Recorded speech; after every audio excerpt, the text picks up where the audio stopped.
3 days after the disruption of the Vex network, the Earth fleet held position around the moon. Below, humans and Illyrians worked together to clear the remaining Vex forces.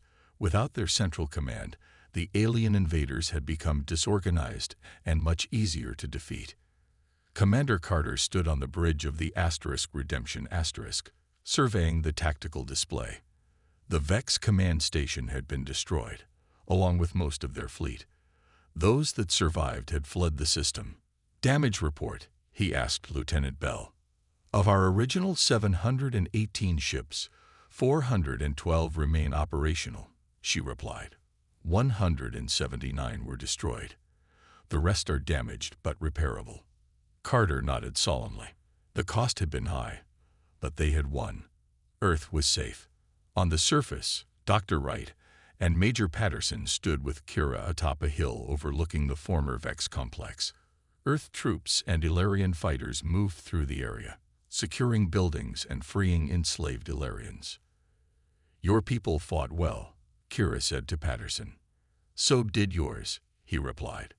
Dr. Wright watched as medical teams tended to freed Illyrians.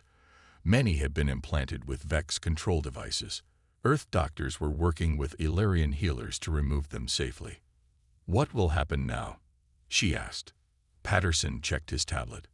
"Command is establishing a permanent outpost here. Defensive satellites, a small garrison. The Vex won't be coming back, but if they do, we'll be ready." Engineer Kevin Wallace approached them, looking exhausted but pleased. "Dr. Wright, Major Patterson, the corridor is stable for return transit, but only for another 72 hours. After that, the energy requirements become too great." Patterson nodded. "Fleet Command has given the order. We begin withdrawal tomorrow." Dr. Wright looked surprised. "All of you? You're all going back?" "Not all of us," came a voice behind them. They turned to see Commander Carter walking up the hill with General Morris. "Dr. Wright," General Morris said, "Earth wants to establish formal diplomatic relations with the Illyrians. We need someone who understands their culture, someone they trust." Dr. Wright looked at Kira, then back at the general. "I've been here 10 years. This place has become my home." She took a deep breath. "I'll stay, with a scientific team, if possible, already being assembled," Carter confirmed. "Volunteers only. 30 scientists and a security detail." Kira made a clicking sound of happiness. "Our worlds become friends, better than enemies." That evening, a memorial service was held for those lost in the battle. Earth soldiers and Illyrians gathered together under the alien sky as Captain Daniel Harris' name was read along with hundreds of others who had given their lives. Dr. Wright stepped forward to speak. 10 years ago, we sent a desperate cry for help. We didn't know if anyone would hear us. We didn't know if anyone would come." She looked around at the assembled Earth forces. "But you came. All of you. Earth's entire military answered our call." The next morning, the Earth fleet began its journey home. Ship after ship entered the Alcubierre corridor, leaving behind satellites, a small military base, and the diplomatic mission. Commander Carter was the last to depart. He stood with Dr. Wright at the landing pad. "Are you sure about staying?" he asked. She nodded. "I'm sure. There's so much to learn here, so much to build between our peoples." "Earth will send regular supply ships," he told her, "and your reports will help us prepare if the Vex ever return. They'll think twice before attacking humans again," Dr. Wright said with a smile. Carter saluted her. "Doctor, your bravery saved Earth. Your message warned us in time." "And you answered," she replied simply. As the Redemption lifted off, Dr. Wright and Kira watched it rise into the sky. The massive ship grew smaller until it was just a point of light that finally disappeared as it entered the corridor. "Your people came very far," Kira said. "Yes," Dr. Wright agreed. "And they'll come again." On Earth, 2 weeks later, Admiral Pierce addressed the United Nations. The view screens behind him showed images of the battle and the new outpost on the distant moon. One desperate cry reached across the stars, he said, and humanity answered with one voice, one purpose. We are not alone in this universe, but neither are we defenseless. We have proven what we can achieve when we stand together. He paused, looking out at the representatives of Earth's nations. The stars are no longer just our destination. They are our responsibility. And we are ready. Patterson and his team began retreating, providing covering fire as they moved. Suddenly, the ground shook violently. A massive Vex unit emerged from the complex, 3 times the size of the others, with multiple weapon systems. "Run!" Patterson shouted as the giant Vex opened fire. They sprinted for the tunnel entrance as energy bolts struck the ground around them. One Marine fell, then another. Patterson grabbed Dr. Wright as she stumbled, dragging her forward. They dove into the tunnel just as Dr. Wright's device activated. A high-pitched whine filled the air. The power coupling glowed white-hot, energy surging through it into the tower. The feedback cascaded through the Vex network. Throughout the complex, Vex units stopped moving. Some collapsed. Others began moving erratically, firing at nothing. In orbit, the effect was even more dramatic. Vex ships suddenly lost formation, some crashing into each other, others powering down completely. "What's happening?" Commander Carter demanded. Lieutenant Bell studied her sensors in amazement. "The Vex command network is collapsing, sir. They're losing coordination across their entire fleet." Carter didn't hesitate. All ships pressed the advantage. Target their command station. The tide of battle had turned. Earth was fighting back. Kira led the small team through narrow underground tunnels. Major Patterson, Dr. Wright, and 5 Marines followed closely. The passages were tight, forcing the humans to crouch as they moved. "My people dig for many years," Kira explained. "First to hide from Vex, then to fight them." They emerged into a larger chamber where dozens of Illyrians were gathered. The blue-skinned aliens looked at the humans with wide, curious eyes. Some appeared afraid, others hopeful. Kira spoke to them in their clicking language. The Illyrians responded with excited gestures. "What's she telling them?" Patterson asked. "That Earth has come," Dr. Wright translated. "That the fight to free their world has begun." An older Illyrian approached them, studying the humans carefully. "We watch sky battle," he said in broken English. "Many ships fight. Why humans come now? After so long?" Dr. Wright explained. "Our message took 10 years to reach Earth. They came as soon as they could." The old Illyrian nodded slowly. "Better late than never." Earth saying, "Yes." Despite the tension, Patterson smiled. "Yes, better late than never." Kira pointed to a tunnel on the far side of the chamber. "This way lead under Vex Tower. Very close." As they prepared to move out, Patterson received a communication from Lieutenant Quinn. "Major, we're in position for your distraction. Say the word." "Stand by, Lieutenant," Patterson replied. He turned to Dr. Wright. "Once we're in position, we'll have minutes at most to plant your device and activate it." Dr. Wright nodded. "I understand." They moved through the final tunnel, eventually reaching a small opening. Above them loomed the massive Vex control tower, its surface pulsing with strange lights. Vex drones moved in perfect patterns around its base. 200 meters to the main power coupling," Dr. Wright whispered, checking her makeshift scanner. "Once we plant the device there, the feedback should disrupt their entire network." Patterson keyed his comm. "Quinn, we're in position. Start your run." In the sky above, Lieutenant Quinn led his fighters in a steep dive toward the Vex complex. "Falcons, weapons hot. Target their defensive batteries first, then make a lot of noise." The fighters screamed overhead, unleashing missiles that struck the Vex defenses with pinpoint accuracy. Explosions rocked the complex. Vex troops moved in unison toward the threat. "Now," Patterson ordered. The team sprinted from the tunnel entrance toward the tower. 2 Marines provided covering fire as Vex guards turned to engage them. Dr. Wright and Patterson, protected by the remaining Marines, ran directly for the power coupling. A Vex drone spotted them and fired. The bolt of energy struck one of the Marines, dropping him instantly. Patterson returned fire, his rounds tearing through the drone's metal body. "Keep moving," he shouted. They reached the power coupling, a massive column of pulsing energy that fed into the tower. Dr. Wright worked quickly, attaching her device to its surface. "I need 30 seconds to calibrate it," she said, fingers flying over the controls. "You've got 15, Patterson replied, firing at approaching Vex. In orbit, the battle had reached a critical point. The Earth fleet fought valiantly, but Vex numbers were overwhelming them. Commander Carter received the damage reports with growing concern. "We've lost 63 ships," Lieutenant Bell reported. "Shields failing on multiple vessels." Carter opened a channel to General Morris, who was coordinating the overall battle from the secondary command ship. "Linda, we need to consider withdrawing to a defensive position." "Negative, Frank," she replied. "Patterson's team is making their move. We hold the line." On the surface, Dr. Wright finished programming her device. "It's ready. We need to get at least 100 meters away before it activates." Major Patterson and his Marines moved quickly across the rocky terrain.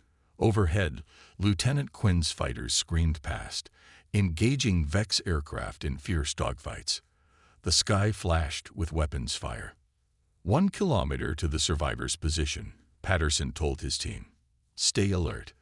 Vex ground forces reported in the area. They hadn't gone far when they spotted movement ahead. Patterson signaled his team to take cover. Through his scope, he saw a group of figures approaching, some human, others tall with blue skin. "Hold fire," he ordered.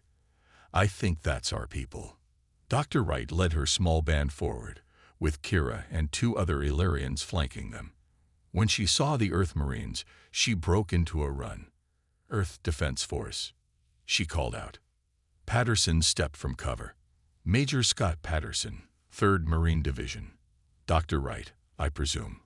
For a moment, Dr. Wright couldn't speak. After 10 years of hiding and fighting, seeing fresh troops from Earth seemed impossible. Finally, she nodded. "We need to move," she said urgently. "The Vex will track your landing craft. Their main control hub is 15 kilometers north. From there, they coordinate their entire hive mind on this moon." Patterson studied the alien beings standing with Dr. Wright. "These are Illyrians, the native species. The Vex enslaved them before we arrived. They've been helping us survive." She turned to Kira. "This is Kira, their resistance leader." The blue-skinned alien stepped forward. "Vex take my people. Make them work. Make them fight. Many die." Her large eyes fixed on Patterson. "We help you. You help us." Patterson nodded respectfully. "That's the plan." On the Redemption Asterisk, Dr. Howard worked frantically to deploy her frequency disruptor. The battle in space raged around them. Earth ships fought with skill and adaptability, but the Vex had numbers and perfect coordination on their side. "Disruptor at 90% power," she reported to Commander Carter. "It might not disable their hive mind completely, but it should cause confusion." "Deploy it," Carter ordered. Dr. Howard activated the device. A wave of invisible energy pulsed outward from the flagship, washing over the Vex fleet. The effect was immediate but partial. Some Vex ships began moving erratically, breaking formation. Others continued fighting normally. "It's working," Dr. Howard said excitedly, "but not on all of them. They must have different control frequencies for different groups." Lieutenant Bell studied her tactical display. "Sir, Vex attack patterns are becoming less coordinated. Now's our chance to push toward the command station." Carter nodded. "All ships, focus fire on Sector 7. Create a corridor to that station." Back on the surface, Patterson's team, now joined by Dr. Wright and the survivors, moved toward a ridge overlooking a vast Vex complex. Buildings of strange geometric shapes spread across the valley below, connected by transparent tubes filled with moving Vex. "That's their main processing hub," Dr. Wright explained. We've been studying it for years, but could never get close enough. Patterson used his tactical binoculars to study the facility. Heavy defenses. We'd need a full battalion to take that place. Dr. Wright shook her head. We don't need to take it. We just need to disrupt it. She pulled a small device from her pack. I've been working on this for years, based on Vex technology we've scavenged. It's a signal amplifier. She pointed to a tall spire in the center of the complex. That's their main transmission tower. If we can get this device near it and activate it on the right frequency, we can cause a feedback loop in their neural network.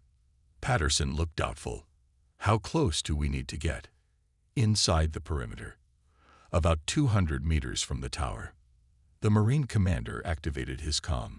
Lieutenant Quinn, this is Patterson. We need air support for an infiltration mission. Target is the central tower in the Vex complex. Quinn's voice came back immediately. Roger that, Major. We'll give you the biggest distraction these bugs have ever seen. Kira stepped forward. I know way inside. Through tunnels. Ilarians dig them to escape. Dr. Wright nodded. She's right. The tunnels run under the entire complex. Patterson made his decision. All right. We go in small and quiet. Get that device in position while Quinn's fighters keep their attention upward. He looked at his team. Volunteers only. This is high risk. Every Marine stepped forward without hesitation. Dr. Wright felt a surge of pride. This is what we've been fighting for. A chance to strike back. In orbit, the battle continued to rage. The Earth fleet fought with everything they had, but time was running out. They needed a breakthrough. And down on the surface, a small team prepared to deliver exactly that. The Earth fleet emerged from the Alcubierre corridor in a blaze of light. Space rippled and folded as 686 warships returned to normal space.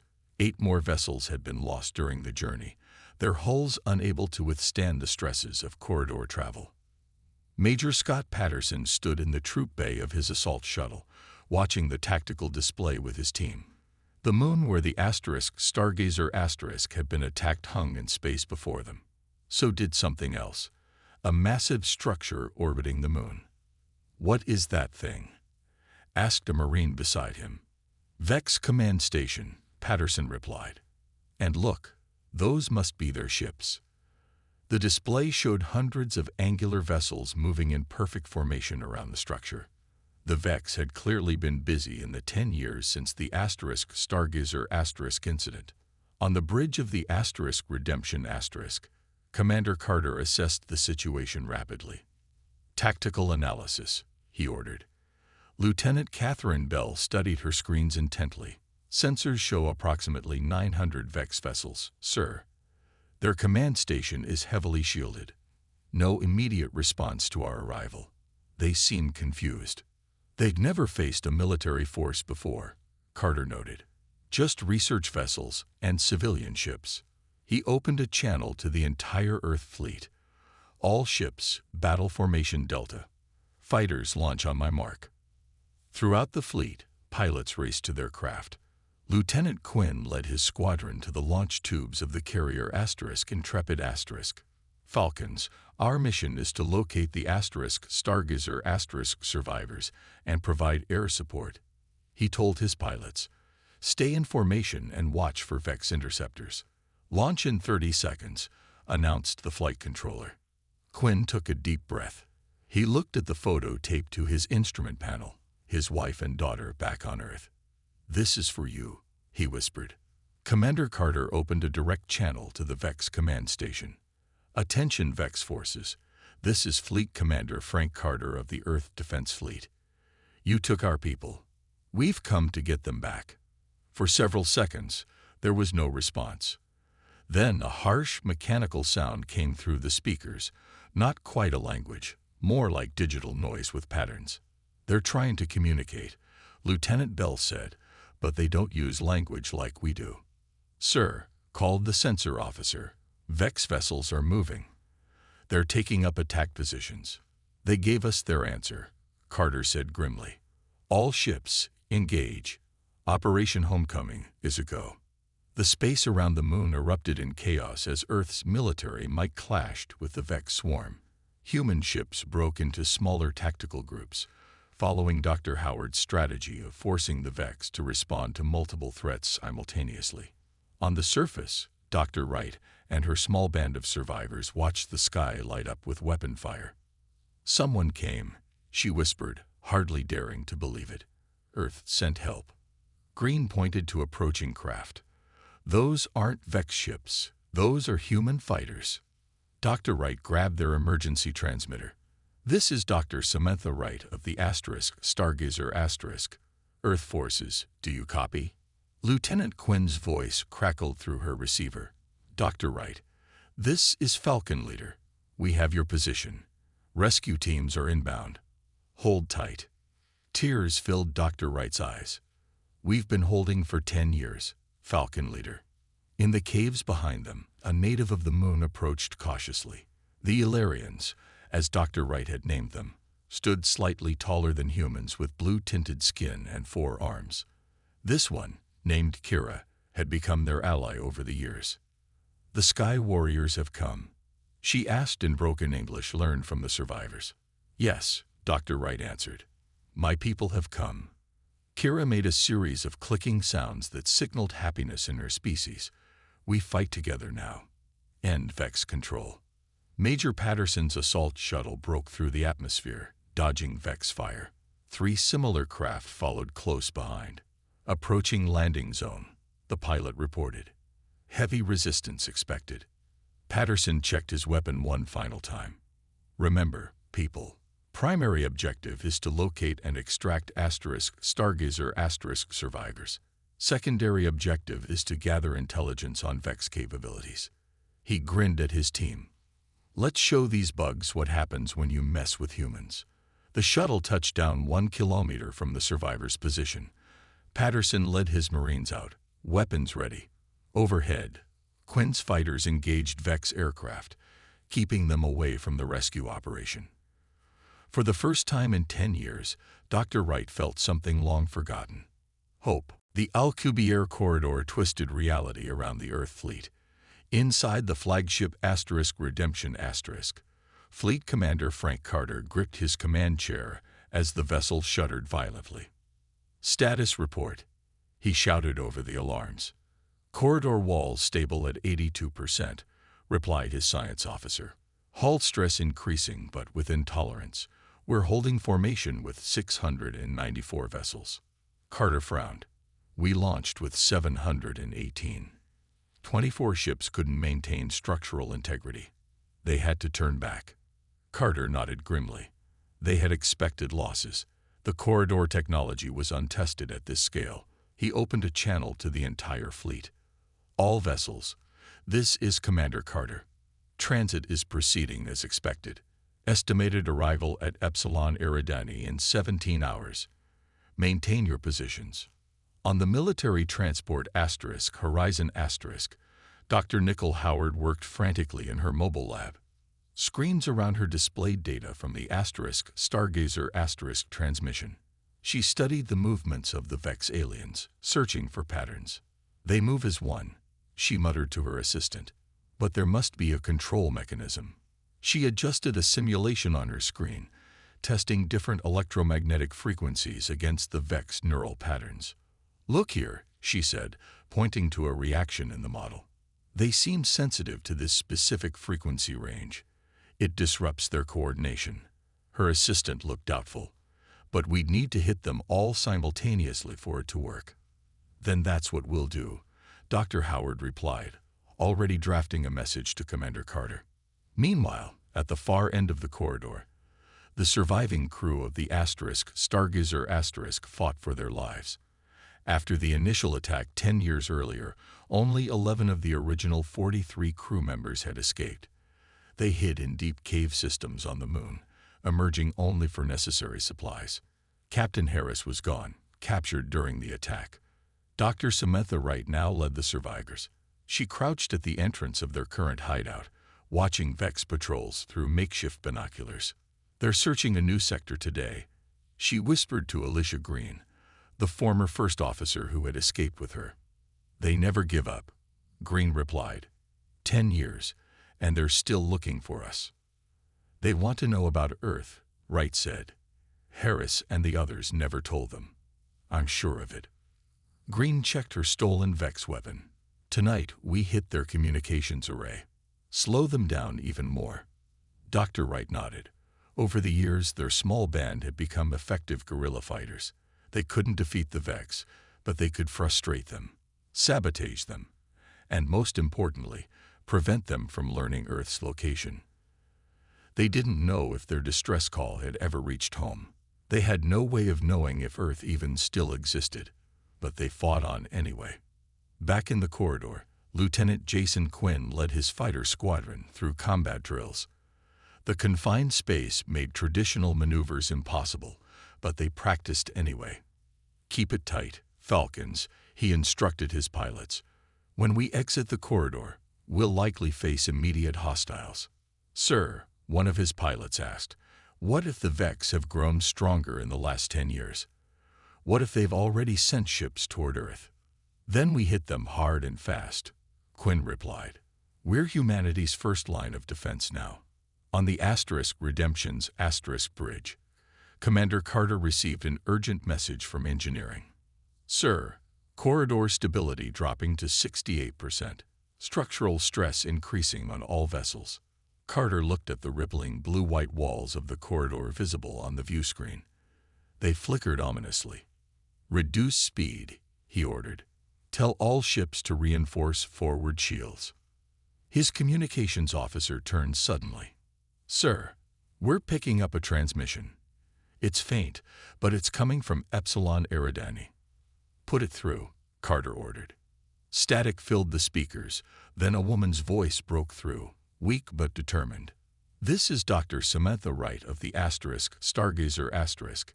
If anyone from Earth can hear this, we're still here. We're still fighting. The Vex don't know where Earth is.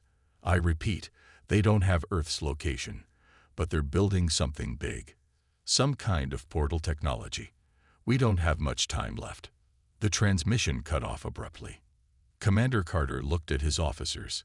Their expressions mirrored his own mix of shock and hope. They're alive, he said softly. Then louder, to his communications officer. Send to all ships. We have survivors. Prepare for rescue operations. The massive fleet pushed forward through the corridor, now with renewed purpose. They weren't just fighting for Earth anymore. They were fighting for their people who had survived against impossible odds for 10 long years. Commander Ryan Bishop stood on the bridge of the warship Valiant *. Watching this crews worked frantically to prepare the vessel for launch. The ship had been in orbital dry dock for upgrades, but now those upgrades would be finished in days instead of months. Status report, he called to his executive officer. Weapons at 92%, engines at 87%, life support fully operational, the officer replied. We'll be ready to move into formation in 6 hours. Bishop nodded, turning his attention to the massive view screen. Outside, Earth's orbital space was filled with activity. Ships from every nation moved into predetermined positions. Russian battlecruisers lined up next to American carriers. Chinese missile platforms took their places beside European defense vessels. Never in human history had such a fleet been assembled. And it was only the beginning. At a military base in Arizona, Colonel Sofia Martinez led her soldiers through final equipment checks. The 7th Special Tactics Squadron was among the best Earth had to offer, experts in everything from zero-gravity combat to alien psychology. Remember your training, she told her team. We don't know what conditions we'll find when we arrive. The Stargazer crew may still be alive. They may be prisoners, they may be gone, but whatever we find, we will complete our mission. Private Louis Gomes raised his hand. Colonel, is it true we're using experimental transportation technology? Martinez nodded. The Alcubierre corridor. It's never been used on this scale before. She looked each soldier in the eye. I won't lie to you. This is high risk. But the alternative is letting these Vex aliens come to us on their terms. Meanwhile, at the Advanced Physics Laboratory in Geneva, engineer Kevin Wallace hadn't slept in 3 days. He and his team were making final adjustments to the corridor generator. "We're bending physical laws here," he explained to General Morris, who had come to inspect their progress. "Creating a tunnel through space-time itself." "Will it work?" Morris asked bluntly. Wallace ran a hand through his messy hair. "In theory, yes. We've sent probes through small corridors. But this..." He gestured to the massive machine being assembled. "This is like comparing a candle to the sun. What are our chances of creating a stable corridor? About 70%. Of getting the entire fleet through safely." Wallace hesitated. "Maybe 60%. General Morris looked at the machine thoughtfully. "Better odds than facing these aliens unprepared." Back at Earth Defense Command, Admiral Pierce reviewed the intelligence analysis. Experts had studied the brief footage from the Stargazer transmission hundreds of times. "We believe the Vex operate as a hive mind," explained Dr. Nicholl Howard, the top xenobiologist on the project. "See how they move in perfect synchronization. No verbal commands, no visible signals." "A weakness?" Pierce asked. "Potentially. Hive minds are efficient, but can be vulnerable to disruption. Hit them in multiple places simultaneously, and they might struggle to coordinate their response." Pierce nodded. "So we don't engage them in a single massive battle." "Exactly. We split our forces, attack from different vectors, force their hive mind to process too many threats at once." On the 4th day of preparation, the fleet was ready. 718 vessels from Earth's combined military forces moved into position near the corridor generator. Each ship carried the best technology, the best weapons, and the best soldiers humanity had to offer. Commander Bishop received the final launch codes for the Valiant *. "All hands, prepare for corridor transit," he announced over the ship's comm. This is not a drill. Around the world, billions of people watched their screens as the massive fleet prepared to depart. Some prayed. Some wept. All understood the stakes.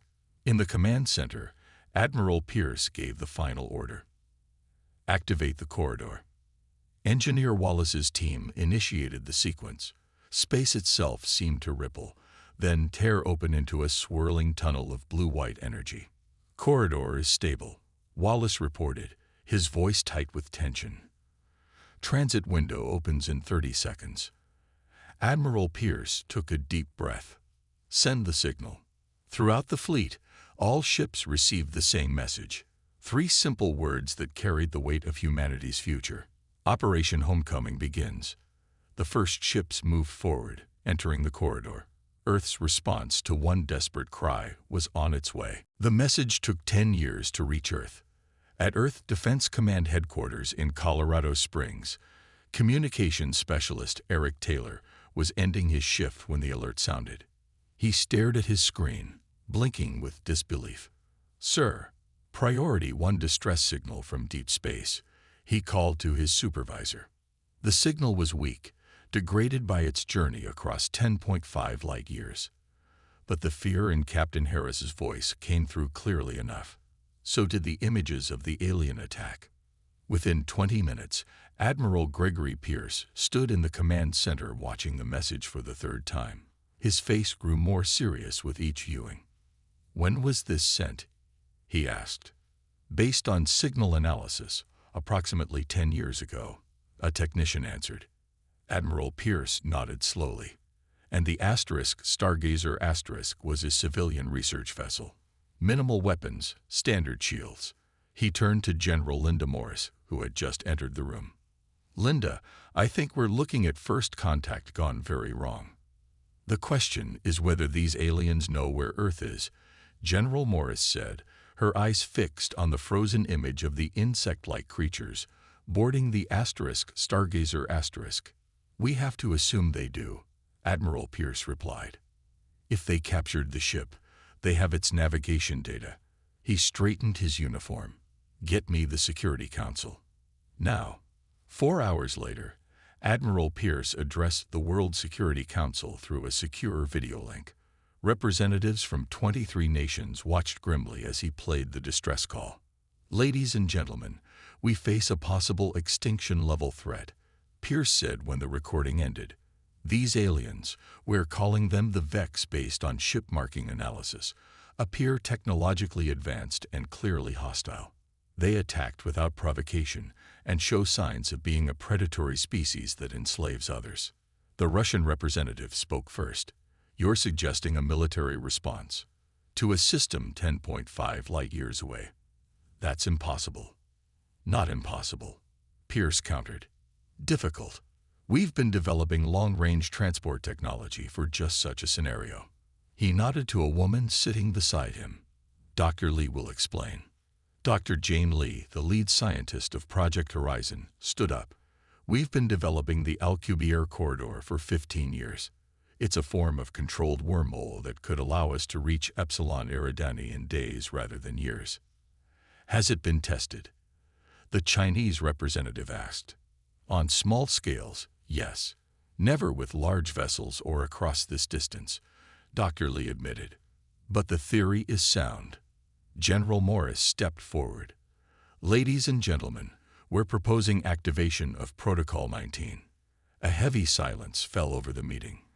Protocol 19 had been established after first contact protocols were developed. A contingency plan for humanity's response to a hostile alien threat. It had never been used. "You're talking about sending Earth's entire military force," the British representative said quietly. "Yes," Admiral Pierce confirmed.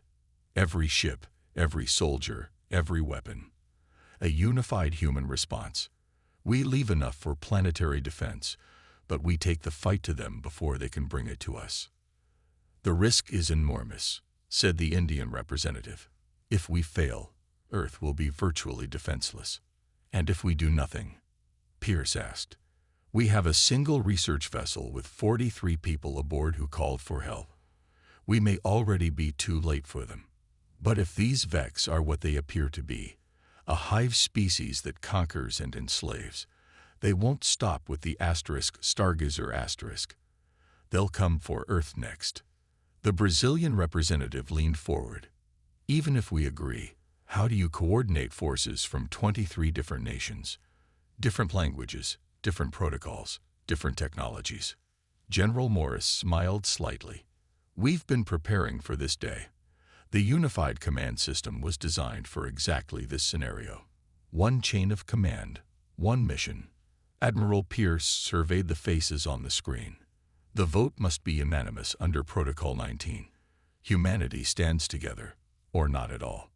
One by one, the representatives voted. The Chinese representative was last to speak. "The stars have belonged to humanity's dreams for thousands of years," he said solemnly. "We will not surrender them to conquerors without a fight." China votes yes. "Protocol 19 is activated," Admiral Pierce announced. "As of this moment, Operation Homecoming begins. May God help us all." Across the planet, military bases received the coded signal. Earth was going to war. The research vessel ***** drifted silently through the Epsilon Eridani system, its sensors scanning the fourth moon of the gas giant ahead. Dr. Samantha Wright watched the readings with growing excitement. After 3 months in deep space, they had finally found something worth reporting back to Earth. "Captain Harris, you need to see this," she called, her eyes never leaving the screen. Captain Daniel Harris floated into the lab, his weathered face showing the strain of command. 20 years in space had taught him to be cautious about discoveries, but Dr. Wright had earned his trust. "What have you got, Sam?" he asked, grabbing a handrail to stop himself. "Life signs, complex ones, and artificial structures on the surface." She pointed to blinking dots on the holographic display. "This isn't just microbes in ice. There's something down there building things." Harris frowned. "Are they aware of us?" "No indication yet, but the moon has an atmosphere we can breathe. We need to go down there." First Officer Alicia Green joined them, her military training evident in her perfect posture even in zero gravity. Captain, if there are intelligent beings, we should follow first contact protocols. Agreed, Harris said. But we're not a military vessel. We're here to learn. He turned to Dr. Wright. Prepare a landing team. Small footprint, observation only. First sign of trouble, you get back to the shuttle.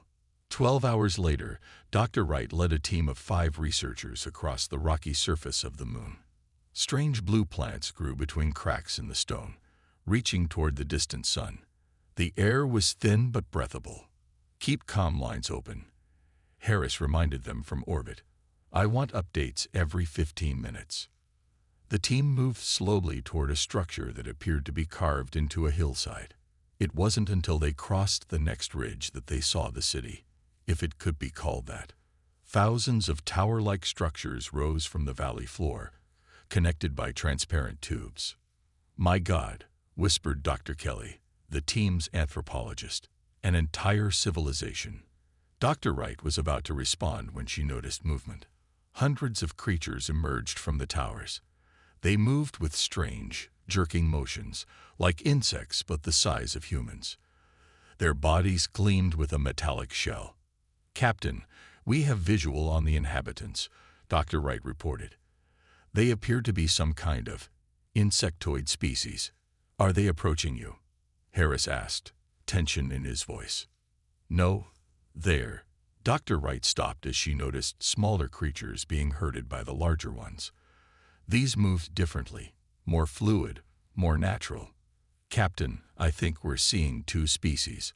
One might be controlling the other. The comm crackled. Get back to the shuttle. Now. But Captain. That's an order, Doctor. Something's coming toward the Stargazer. Fast. The team ran back toward their shuttle just as the sky darkened. A massive ship, shaped like a jagged arrowhead, descended through the clouds. Smaller craft poured from its sides. They're heading for your position, Harris shouted through the comm. Move. The research team barely made it to the shuttle when the first energy blast hit nearby, throwing them to the ground. The pilot helped them inside and launched immediately, engines screaming as they fought against gravity. Above them, the Stargazer was already under attack. 3 alien vessels surrounded it, firing continuous streams of energy that ate through the research vessel's thin hull. Captain, we're coming up, the shuttle pilot called. Negative. Do not approach.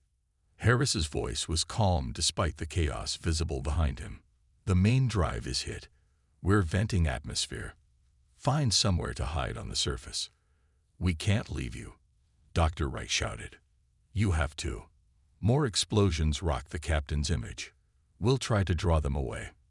On the bridge of the Stargazer, Captain Harris turned to First Officer Green. Tactical options? None, sir. We're a research vessel. Harris nodded grimly. Then we do the one thing we can. We warn Earth.